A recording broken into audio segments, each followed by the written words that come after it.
अष्टांग योग पतंजली ऋषींनी शोधून काढलेला योगाभ्यास.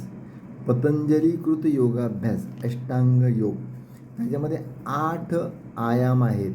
पहिला आयाम आहे यम, नियम, आसन, प्राणायाम, प्रत्याहार, धारणा, ध्यान आणि समाधी.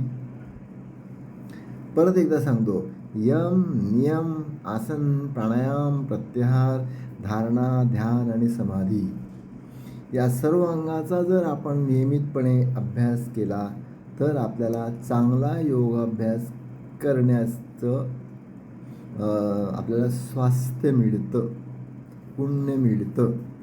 म्हणून अष्टांग योग नुसतं हातपाय मागे खालीवर करायचे त्याला योगाभ्यास म्हणत नाही.